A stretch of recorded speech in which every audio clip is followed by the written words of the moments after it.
What's up guys, Dare here with Fantasy Football Advice, coming at you with another player breakdown. Now before I do start this video, I just have to cover one thing, and that is, I understand this video probably will not get as many views as the other player breakdowns. Why? Because it's Paul Perkins. He's not flashy, he's not an attractive pick, and I mean, to be honest, his name sounds more of that of an English professor than that of an actual football player. But when I'm looking through these stat sheets and I'm trying to figure out which player to promote to you guys, and I see stuff that pops out to me, it is our job to relay that information over to you.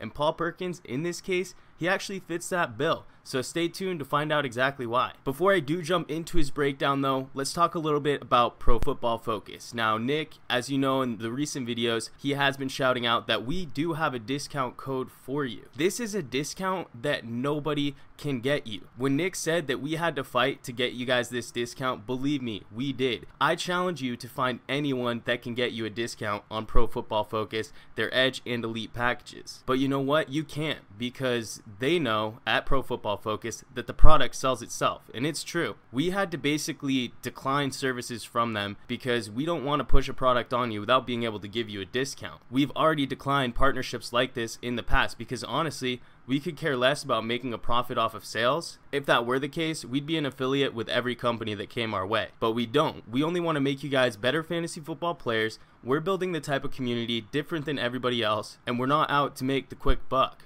Since we did have to go back and forth with them, they are only offering this discount code up until July 31st, so this offer won't be available all off season. I can't stress enough, it's really worth the investment. It'll help build you up to draft day, and the benefits, they span through the entire season. This isn't one of those packages that lasts only until the season opener and then you have to buy a new subscription. No, this is good for the entire year. The stats you can get off of there are bar none the best out there. But that's enough about that. Let's get into the breakdown since I know we're all so excited to talk about him. Now Paul Perkins we do get asked about quite frequently. So where is he currently in the draft boards? Well, he comes off an ESPN at RB32.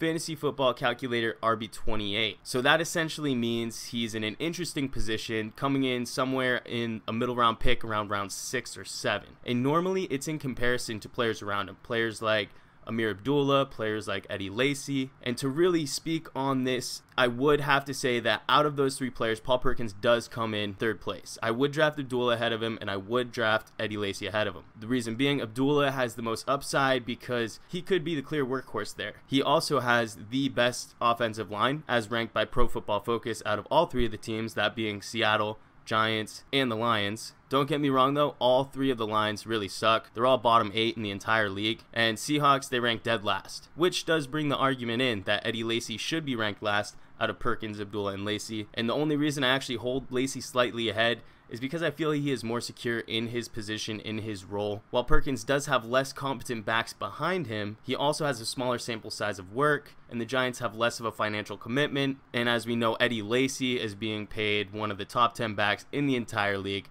which leads me to believe that his role is safe as long as he can produce, and we've seen him produce in the past. So that's my explanation. That's not to say though, even though I have him ranked 3rd out of all those, that's not to say I wouldn't draft Perkins. I will target Perkins, and I probably will own him in at least 1 league or more. The more I research him, the more I feel confident that he can return value, coming in at RB28 to RB32. Let's be real though, his measurables are very underwhelming, which led him to be a 5th round pick in the 2016 draft. That's not to say that other players who aren't physically gifted haven't succeeded in the past, aka Jordan Howard. But it is clear that with a player who's not so gifted, it will take a commitment by the offense. And so far this offseason, the Giants have been very vocal on their commitment to Perkins. It's a really good sign. I know it's a lot of offseason talk, but I believe that they are really thin at the position, and Perkins really does suit the offense's style of play. One thing he's not going to do this season is break away for these big gains. It's just not part of his skill set. Out of qualified backs, he actually ranks 58 in his breakaway percentage. And he's not very elusive either. He's coming in at 47th in that category as well. So you may be asking yourself, okay, well, where's the upside? Why do you want us to draft Paul Perkins? Well, one of his strengths is he can get you the short yardage. This is greatly going to help the Giants on 3rd down. This is something that the Giants struggled with severely last year with Rashad Jennings as the true starter. As soon as Perkins was starting to get more involved, they went from a 30% success rate on 3rd down to averaging over 38%, which on a season-long basis would be good for about middle middle of the pack, a dramatic increase from their bottom of the barrel performances leading up to that. Now, one could argue not all of that was attributed to Perkins, since Jennings still did play, but I think it's clear that the numbers really speak for themselves. The reason the Giants left Jennings in on third downs was not only because he was a solid pass catcher, which he is, but because he is one of the better rated pass blocking running backs in the entire league. One thing that the Giants notice, and that we are noticing from these stats now, is that Paul Perkins managed to crack the top 10 in best pass blocking running backs in the entire league. So I think the combination with Jennings on his age and how well Paul Perkins was doing in this offense, let alone that he did average more yards per carry than Jennings did, made the Giants feel comfortable enough to move on from Jennings this offseason and give the helm over to Paul Perkins. So coming into 2017, the Giants, they drafted a running back, Wayne Gallman. I don't see a scenario where Gallman really gets handed the keys,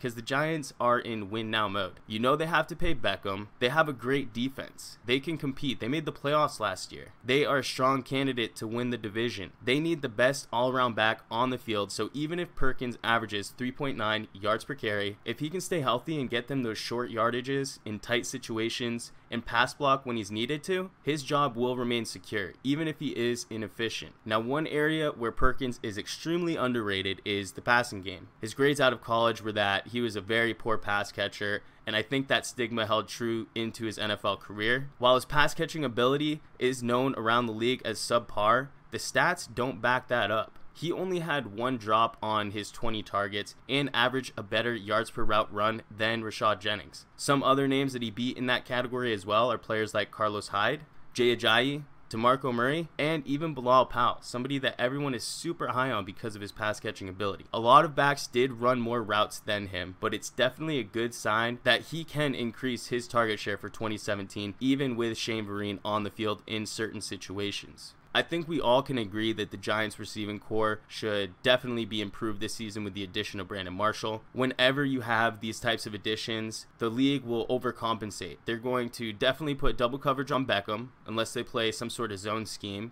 but they always have to watch out for Brandon Marshall. And don't think Sterling Shepard, even though he won't be fantasy relevant, all three of those players are going to help Paul Perkins open up some opportunities. These facts make Paul Perkins essentially one of the safest floor plays in the middle rounds at the running back position. Now, he does run the risk of losing his job by the time playoffs come around, but at RB28 to RB32, it's value you simply cannot pass up. Remember though, we do like players like Eddie Lacy and Abdullah slightly more than him, but when you're in this range, sometimes you don't get the choice. And I just want to let you guys know that if you're picking Paul Perkins, it's one of the safer picks that you can have at the RB position, and it's hard to find a better value than Perkins. If you go wide receiver heavy in the early rounds, or just ended up with some risky picks at the running back position, Perkins can be your guy.